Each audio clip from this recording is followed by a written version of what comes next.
कभी कभी ऐसा नहीं लगता कि सब कुछ होते हुए भी आपको कुछ और चाहिए?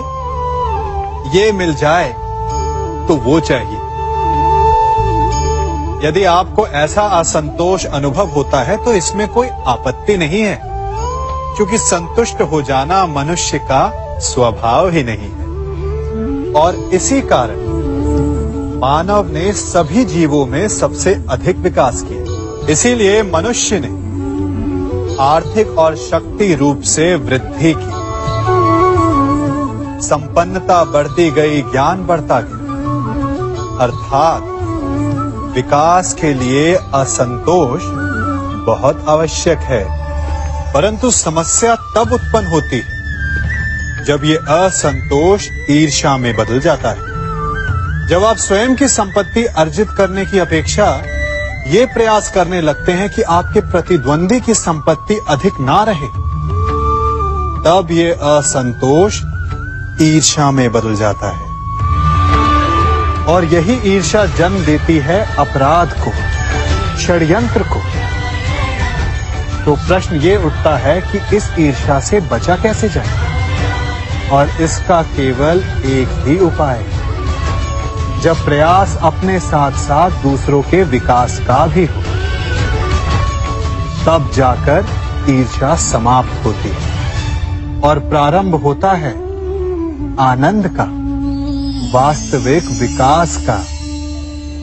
हम सबके जीवन में कई बार ऐसा होता है कि हम लक्ष्य के बिल्कुल निकट होते हैं, परंतु अचानक हमारे मार्ग जैसे बंद हो जाते हैं, या फिर हम भ्रम में फंस जाते हैं।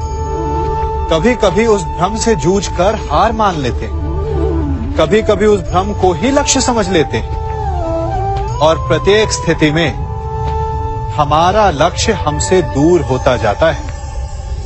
अब प्रश्न ये उठता है कि ऐसे में क्या किया जाए? और उत्तर है धैर्य। मन जब अधीर होता है तब सोचने समझने की क्षमता खो देता है, भ्रम के माया जाल में फंस जाता है और अंततः थक कर हार जाता है। जबकि धीरज रखने से मन शांत होता है, आप एकाग्रचित होते हैं, भ्रम के माया जाल से निकलकर अपने लक्ष्य को देख पाते हैं। इसीलिए धीरज रखना सीखें, क्योंकि ये बहुत बड़ी शक्ति है। हम सब अपनों की, अपने मित्रों की, परायों की सहायता करते हैं, परंतु हम सब के मन में एक व्यथा रह जाती है कि वो हमारा उपकार भूल गया, कि उसने हमें सम्मान नहीं दिया, कि समय पड़ने पर उसने हमारी सहायता नहीं की। होता है ना ऐसा? अब प्रश्न ये उठता है कि क्या हमें उपकार भुला देना चाहिए या नहीं? और उत्तर भी दो हैं, हां भी और ना भी। हमें दूसरों पर किए गए उपकार को भुला देना चाहिए, परंतु यदि किसी ने हम पर उपकार किया है तो उसे नहीं भुलाना चाहिए। यदि दूसरों पर किए उपकार भुला दिए तो अपेक्षा नहीं रहेगी, अपेक्षा नहीं रहेगी तो वो टूटेगी नहीं, मन कुंठित नहीं होगा। और स्वयं पर किए गए उपकार को स्मरण रखा तो उसे चुकाने के लिए सदा तत्पर रहेंगे, उपकार करने वाले के कृतज्ञ रहेंगे, तब भी मन प्रसन्न रहेगा। और यदि हम सभी ऐसा करने लगे तो सबके मन को संतोष रहेगा।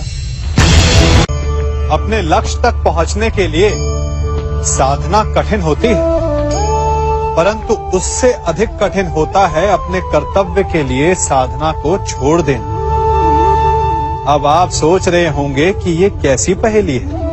हम सब लक्ष्य प्राप्त करने के लिए अपनी सीमा से पार जाकर परिश्रम करते हैं, और कभी कभी लक्ष्य सामने होने पर भी हमारे समक्ष विकल्प आ जाता है कि लक्ष्य प्राप्त करें या कर्तव्य निभाएं। और चूंकि मनुष्य कहीं ना कहीं थोड़ा सा निर्बल होता है तो वो कर्तव्य से पलायन कर जाता है।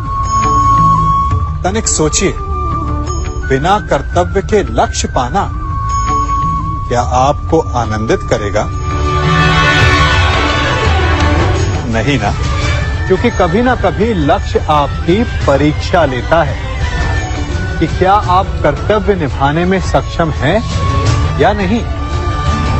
लक्ष्य आपको तभी चुनेगा जब आप कर्तव्य को चुनेंगे। मनुष्य सदैव स्वप्न देखता है और जीवन भर उन्हें पूर्ण करने के प्रयास में लग जाता है, परंतु प्रश्न ये उठता है कि हमारे प्रयासों के पश्चात हम में से कई सफल क्यों नहीं होते? कारण है संयम। संयम अर्थात स्वयं को रोक सकने की क्षमता। अब आप कहेंगे, जब आगे बढ़ना है तो स्वयं को रोकना क्यों? विकास के विज्ञान में संयम का ज्ञान बहुत ही आवश्यक है। 4 पग आगे बढ़ना हो तो 1 पग पीछे हटने का साहस ही संयम है। संयम अपनी इंद्रियों पर, अपने आकर्षणों पर, अपनी इच्छाओं पर। कभी सोचा है, नदी की गहराई में जाने के लिए सांसों को रोकना पड़ता है, पर्वत पर चढ़ने के लिए अपने पांव को रोकना पड़ता है। यही संयम होता है। यदि गहराई से देखेंगे तो आप पाएंगे कि लक्ष्य को पाने के लिए संयम होना सबसे अधिक आवश्यक है। संबंध बड़ा ही विचित्र भाव है ना? हम जीवन में आगे बढ़ते हैं अपने संबंधियों के लिए। हम परिश्रम करते हैं ताकि वो प्रसन्न रहे जिनसे हमारा संबंध है, परंतु कभी कभी ये आवश्यक हो जाता है कि जिनसे हमारा संबंध है उन्हें रोका जाए, उनके मार्ग में बाधा डाली जाए। अब आप कहेंगे कि ये कैसी बात है? जिनसे हमारा संबंध है, जिनसे प्रेम है, उनके मार्ग में बाधा क्यों? आवश्यक है। नदी की धारा में आया छोटा सा सेतु उसके प्रवाह को तीव्र कर देता है। जिनसे हम प्रेम करते हैं उनकी आलोचना आवश्यक है ताकि वो अपनी कमियों को सुधारे, अपनी शक्तियों के वेग को बढ़ाएं और सफलता प्राप्त करें। कहते हैं, जब भाग्य बुरा हो तो मीठी नदी का पानी भी खारा हो जाता है। क्या आपको भी यही लगता है?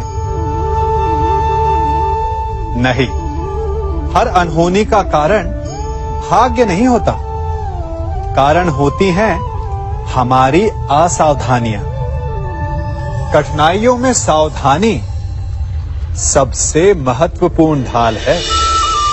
अनजान मार्ग पर आगे बढ़ने से पूर्व अपने एक पांव को धरा पर जमाना और दूसरे पांव से आगे आने वाली भूमि को टटोल लेना ही समझदारी है। सत्य बोलने में, वचन देने या प्रतिज्ञा लेने में सावधानी आवश्यक है। अर्थात सावधानी का अर्थ है पहले भविष्य का आकलन कर लेना। यदि घर की नींव डालने में असावधानी बरती जाए तो इमारत चाहे कितनी भी सुंदर क्यों ना हो, वो ध्वस्त हो ही जाती है। इसीलिए सुरक्षित भविष्य का आधार है वर्तमान में बरती हुई सावधानी। क्योंकि भविष्य में क्या होने वाला है ये आप जान नहीं सकते, परंतु उससे बचने के लिए सावधानी की ढाल का प्रयोग अवश्य कर सकते हैं। मनुष्य का जीवन हार और जीत, विजय और पराजय, सफलता और असफलता के मध्य झूलता रहता है। आपके साथ भी ऐसा होता होगा, है ना? जब आप सफल होते हैं, किसी चुनौती पर विजय पाते हैं, तो मन प्रसन्नता से आनंद के उपवन में झूमने लगता है, और जब आप असफल होते हैं, तब मन दुख और पीड़ा के सागर में डूबने लगता है। परंतु वास्तव में सफलता और असफलता है क्या? तनिक ध्यान से सोचिए। ये केवल हमारी मनोस्थिति मात्र है। हमारी पराजय तब नहीं होती जब हमारा शत्रु विजय प्राप्त कर ले। हमारी पराजय तब होती है जब हम पराजय स्वीकार करें। हम असफल तब नहीं होते जब हम लक्ष्य ना पा सके। हम असफल तब होते हैं जब हम प्रयास करना बंद कर दें। इसलिए प्रयास करते रहें और हार ना माने, क्योंकि जिस दिन आप हार स्वीकारना बंद कर देंगे, जीत आपके चरणों में होगी।